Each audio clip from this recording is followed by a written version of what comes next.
I'm Diana, and I never thought I'd be telling this story. Growing up, life seemed pretty normal. It was just me, my older brother Jack, and our parents in a modest house on Maple Street. Mom stayed home, living off some inheritance money, while Dad worked his ass off as a sales manager at Burke's building supplies. We weren't rolling in dough, but we got by okay.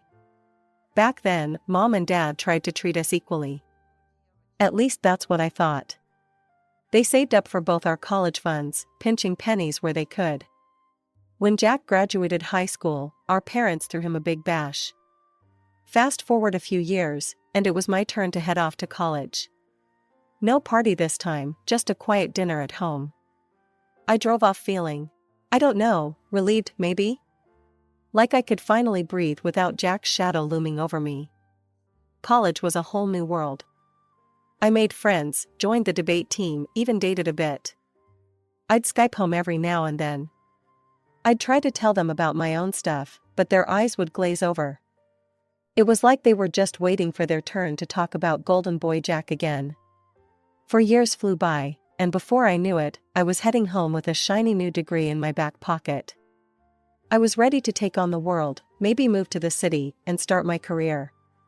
But the moment I walked through that front door, lugging my suitcases behind me, I knew something was different. The house reeked of Pine Sol and air freshener, like Mom had gone on a cleaning rampage. "Diana, honey, welcome home," Mom said, giving me a quick side hug before rushing back to the kitchen. "Your brother's bringing his new girlfriend over for dinner. I want everything to be perfect." And just like that, I knew. Nothing had changed. I was still an afterthought in my own home. Over the next few days, I watched in disbelief as my parents fawned over Jack and his girlfriend, Melissa. Jack had landed some hotshot job at an investment firm, and suddenly he was the second coming of Christ. Mom turned into some kind of demented hotel maid, making Jack and Melissa's bed, doing their laundry, even cleaning Jack's room like he was still a kid. It didn't take long for me to realize I had no place in that house anymore. My childhood bedroom turned into a home office for Jack. My spot at the dinner table? Now occupied by Melissa. It was like I'd been erased, replaced by this new, improved version of our family. One night, after another dinner of watching my parents hang on Jack's every word, Dad cornered me in the kitchen. "Diana," he said, his tone all businesslike, "your mother and I think it's time you found your own place. You're a college graduate now. Time to spread your wings, kiddo." I couldn't believe what I was hearing. They were kicking me out, plain and simple. And the way Dad was talking, like he was doing me some big favor? It made my blood boil. That night, I called Grandma Rose. She's Dad's mom, and probably the only person in our family with any sense left. "Oh, sweetie," she said when I told her what happened, her voice warm and comforting even through the phone. "You come stay with me. I've got plenty of room." I was tempted, believe me. Grandma's place was like a palace, but I knew I needed to stand on my own 2 feet. "Thanks, Grandma, but I think I need to do this on my own," I said. There was a pause, then Grandma said, "I'm proud of you, Diana. Tell you what, I'll help you with the first month's rent. Consider it a graduation gift." I tried to refuse, but Grandma wouldn't hear of it. A week later, I was moving into my own apartment. It wasn't much, a studio with a kitchenette and a view of the parking lot, but it was mine. I landed a job at a local marketing firm. Entry-level stuff, but it was a start. I threw myself into work, trying to build a life that was completely separate from the circus my family had become. Months went by. I'd get the occasional text from Mom, usually something generic like "hope you're doing well." It was like they'd written me off as a lost cause. Jack was their golden ticket to a cushy retirement, and I was just an afterthought. But life has a funny way of surprising you. 6 months after I moved out, I met Kyle. He was different. He listened when I talked. He cared about my dreams, my fears. For the first time in my life, I felt seen. We dated for 6 months, and it was like a whirlwind. Before I knew it, we were moving in together. And then, one night over Chinese takeout, Kyle got down on one knee right there in our tiny living room. The next challenge was introducing Kyle to my parents. The moment my parents found out Kyle had his own apartment and a good job at a tech startup, their eyes lit up like Christmas trees. "So, Kyle," Dad said, leaning forward in his chair, "tell us more about your job. What exactly does your company do?" Kyle launched into an explanation about app development and future market projections. I watched in amazement as my parents hung on his every word, nodding and smiling. "And what are your plans for the future?" Mom chimed in. "Career-wise, I mean." Kyle talked about his 5-year plan, his goals to move up in the company. With each word, I could see my parents warming up to him more and more. Finally, Dad clapped Kyle on the shoulder. "Well, son, I think you'll make a fine addition to our family." I couldn't believe it. After years of feeling like I couldn't do anything right in their eyes, suddenly I was back in their good graces. All because I'd found a man they approved of. Mom called me the next day, her voice bubbling with excitement. "Diana, honey, your father and I have been talking," she said. "We want to help with the wedding. We'll cover half the costs and handle all the organizing. We want your day to be perfect." I felt a warmth spreading through my chest. Finally, after all these years, my parents were treating me like I mattered. Like I was equal to Jack. I should have known it was too good to be true. The next few months were a whirlwind of planning. Mom took charge, booking the fanciest restaurant in town for the reception. Dad handled the guest list, making sure to invite every distant relative and business associate he could think of. I threw myself into it all, picking out flowers, tasting cakes, and finally finding the perfect dress. It was a beautiful thing, all lace and satin that made me feel like a princess.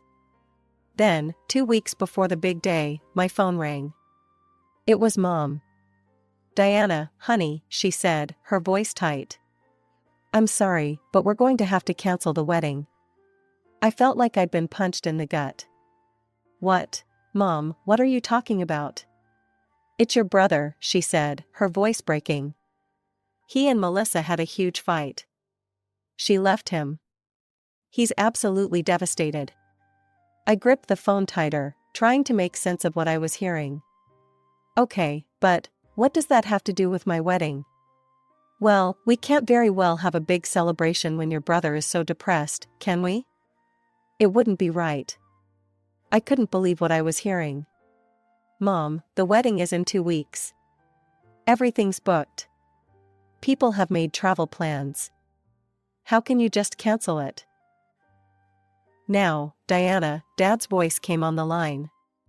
"When did this become a conference call? Don't be selfish. Your brother needs us right now." "Selfish?" I repeated, my voice rising. "How am I being selfish? This is my wedding." "Oh, for heaven's sake," Dad snapped. "Stop being so dramatic. You can get married any time. Your brother needs us now." "But..." "That's final, Diana," Mom said, her voice cold. "You'll need to let your guests know." And then they hung up. They canceled my wedding and hung up on me. I stood there, phone in hand, trying to process what had just happened. How was I going to tell Kyle? His parents? All our friends who had booked flights and hotels? More than that, how could my parents do this to me? After all the promises, all the plans, they were throwing it all away because Jack got dumped. I sank to the floor, my back against the wall, and let out a sound that was half laugh, half sob. Just when I thought things were finally going my way, just when I thought my parents finally saw me as an equal to Jack, they pulled the rug out from under me. I don't know how long I sat on that floor, my mind reeling. But eventually, anger started to replace the shock. I grabbed my phone and dialed Jack's number. He picked up on the third ring. "What?" He sounded irritated, like I'd interrupted something important. "Jack, what the hell is going on? Mom and Dad just canceled my wedding because of you. They said Melissa left you and you're devastated." "I messed up, okay?" His voice was flat, emotionless. "I cheated on her. she found out. I want Melissa back. That's all there is to it. I took a deep breath, trying to stay calm. Okay, but what about my wedding? Mom and Dad canceled everything because of you. There was a rustling sound, like he was shrugging. Not my problem, sis. Wasn't planning on coming anyway. I couldn't believe what I was hearing. So you don't care if I get married or not? Hey, do what you want. Just leave me out of it. And then he hung up. Just like that. I stared at my phone, feeling a mix of anger and disbelief. How could he be so callous? And how could my parents cancel my wedding over this? I dialed my parents' number, my hands shaking with anger. Mom picked up. Diana, we told you. I just talked to Jack, I cut her off. Did you know he cheated on Melissa? That's why she left. There was a pause. Now, Diana, Dad's voice came on the line. When did this become a habit? Your brother is going through a difficult time. We need to support him. Support him? I was practically yelling now. What about supporting me? It's my wedding. That's enough, Dad roared. The wedding is off. End of discussion. And once again, they hung up on me. I screamed in frustration, throwing my phone onto the couch. How could they do this? How could they be so blind? In desperation, I called the one person I knew would be on my side, Grandma Rose. Grandma, I said, my voice breaking. I need your help. I poured out the whole story, the cancelled wedding, Jack's cheating, my parents' refusal to listen. Grandma listened quietly, only speaking when I'd finished. Oh, my dear, she said, her voice full of sympathy. What a mess. Don't you worry, I'll talk some sense into them. I felt a glimmer of hope. If anyone could get through to my parents, it was Grandma Rose. But an hour later, my phone rang. It was Grandma, and she sounded defeated. I'm so sorry, sweetheart, she said. I tried, but they wouldn't budge. Your father said they've already canceled the restaurant and notified the guests. As I hung up, I felt despair. My parents had made their choice clear, Jack would always come first, no matter what. The next morning, I woke up to a knock on my door. I dragged myself out of bed, still feeling like I'd been hit by a truck. When I opened the door, there stood Grandma Rose, holding a tray of coffee and pastries. Thought you could use some breakfast, dear, she said, bustling past me into the apartment. As I sat across from her at my tiny kitchen table, clutching a mug of coffee like a lifeline, Grandma dropped another bombshell. I found out why your parents really canceled your wedding, she said, her voice tight with anger. I braced myself. Why? They'd bought Jack an expensive vacation package for two. And a brand new sports car. Grandma's lips were pressed into a thin line. Apparently, Jack's supposed to give Melissa the keys on the trip. Some grand gesture to win her back. I felt like I'd been punched in the gut. What? But, how can they afford all that? Grandma reached across the table, taking my hand. They can't, dear. That's why they canceled your wedding. They're using that money to pay for Jack's apology gifts. I couldn't speak. Couldn't breathe. All this time, I'd thought maybe, just maybe, they had Jack's best interests at heart. But this was beyond the pale. They're paying for his wedding too, Grandma continued, her voice soft. If Melissa takes him back, that is. They simply don't have the money for two weddings. So they chose his, I said, my voice barely above a whisper. Grandma nodded, her eyes full of sympathy. I'm so sorry, sweetheart. But listen to me. You deserve your special day. So I'm going to pay for your wedding. I burst into tears then, overwhelmed by her kindness. Grandma moved around the table, wrapping me in a hug. Now, she said, stroking my hair. No more tears. We've got a wedding to plan. Over the next few hours, we made calls, sent emails, and generally worked our asses off. I sent out a mass email to all the guests, apologizing for the confusion and announcing the new wedding date, 4 weeks from now. Kyle was amazing through it all. When I told him what happened, he didn't get angry or frustrated. He just held me and said, "As long as I'm marrying you, I don't care about the details." His parents were equally supportive. Kyle's mom even offered to help with the planning, saying, "We're family now, dear. We stick together."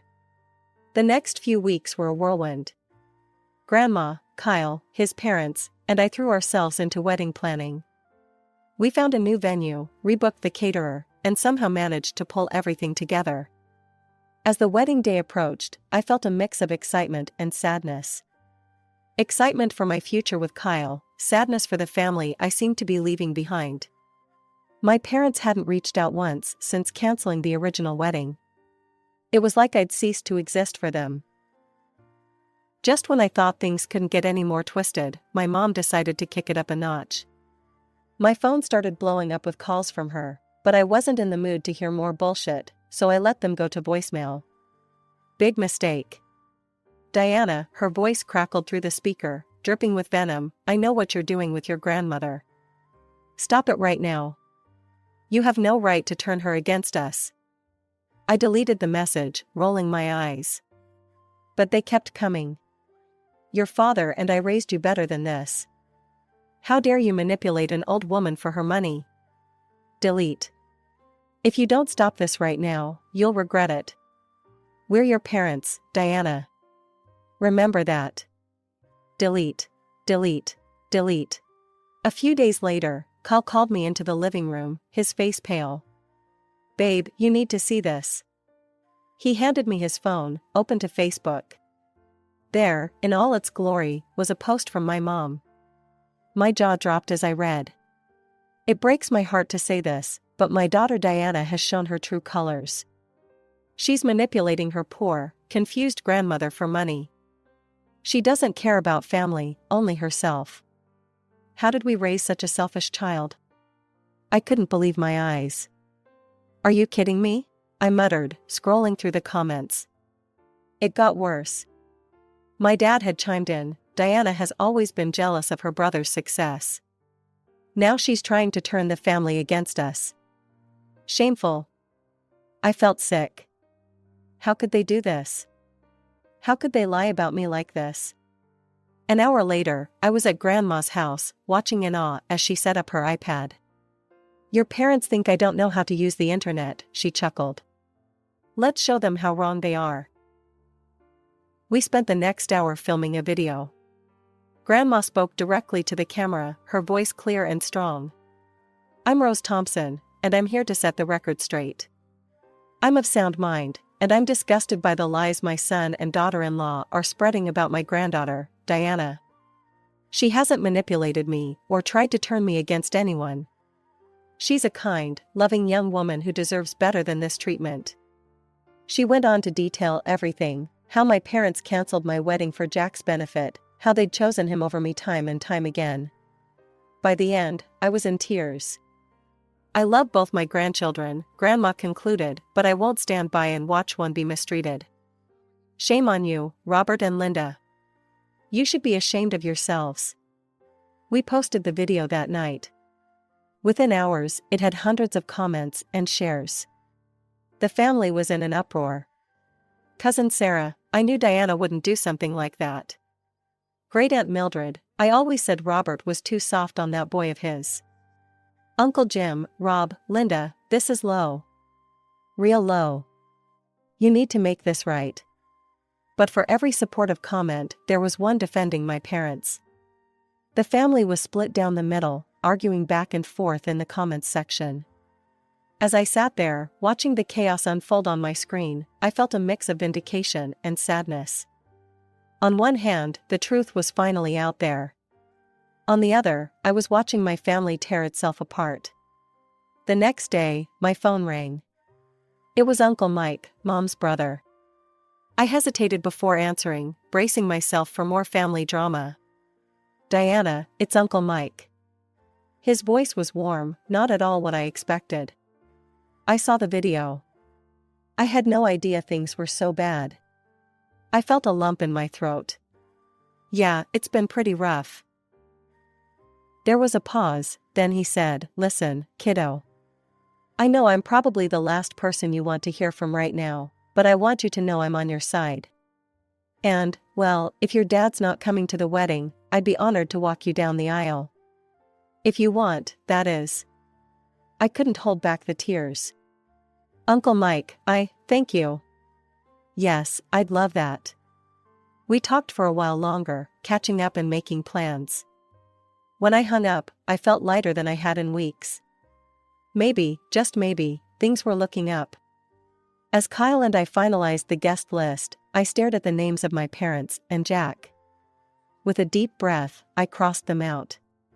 Kyle's parents were amazingly supportive. When we told them about the guest list, Kyle's mom hugged me tight. Your family now, Diana. We've got your back. The big day arrived faster than I could have imagined. We'd scaled back our plans, opting for a smaller, more intimate ceremony. As I stood in the bridal suite, Grandma Rose helping me with my veil, I felt a sense of calm I hadn't expected. The ceremony was perfect. Uncle Mike beamed with pride as he walked me down the aisle. Kyle's face when he saw me. I'll never forget that look as long as I live. We said our vows, exchanged rings, and just like that, we were married. At the reception, surrounded by the people who truly cared about us, I felt happier than I had in months. We danced, laughed, and celebrated love, not just mine and Kyle's, but the love of a family that chooses to support each other. As the night was winding down, Grandma Rose clinked her glass, calling for everyone's attention. She stood, a bit shaky on her feet, but her voice was strong and clear. I have an announcement to make, she said, smiling at me. Diana, you've shown incredible strength and grace through all of this. You're the granddaughter I always dreamed of having. So, I want everyone here to know that I've decided to make Diana my sole heir. It's not much, but it's my way of showing her how proud I am. The room erupted in applause and cheers. I sat there, stunned, tears streaming down my face. Kyle squeezed my hand, grinning. I stood up, hugging Grandma tight. Thank you, I whispered, my voice choked with emotion. I love you so much. I love you too, dear, she said, patting my cheek. Now go on, enjoy your party. It's your day. As I looked around the room at all the smiling faces, Kyle, his parents, Uncle Mike, and all the friends and family who'd stood by me, I felt a sense of peace wash over me. This was my family now. Not perfect, maybe, but real and loving. The post-wedding bliss lasted about a week, before all hell broke loose. I was curled up on the couch with Kyle, flipping through our wedding photos, when my phone exploded with notifications. What the? I muttered, opening Facebook to find my wall plastered with angry posts from my parents. How dare you turn my own mother against me, Dad's post screamed. We'll contest this in court. Mom's was even worse, you manipulative little witch. You've stolen our inheritance. I felt sick to my stomach. Before I could do anything, my phone rang. It was Grandma Rose. Don't you worry about a thing, dear, she said before I could even say hello. I'm handling this. And boy, did she handle it. The next day, I got a call from Dad. He sounded defeated. Diana, he said, his voice rough. Your grandmother, she's threatening to take us to court. Says she's got evidence of harassment or something. Tell her not to do anything rash. I savored the moment for a second before responding.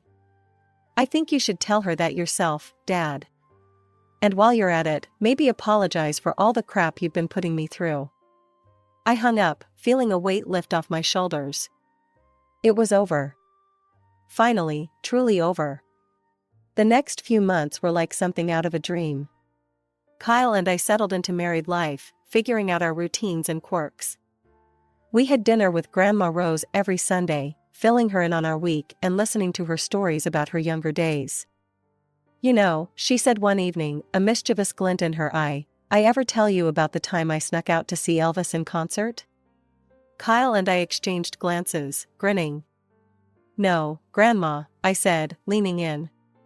Do tell. Life wasn't perfect, of course.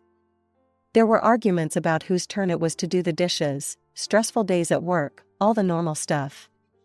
But coming home to Kyle, knowing I had a family that truly loved and supported me, it made everything else seem manageable. We saw Uncle Mike and his family for holidays, slowly rebuilding those family connections. It was different, but in many ways, it was better. More genuine. As for my parents and Jack, well, karma has a way of catching up with people. Despite all the money they'd thrown at Jack's grand gesture, Melissa wasn't having it.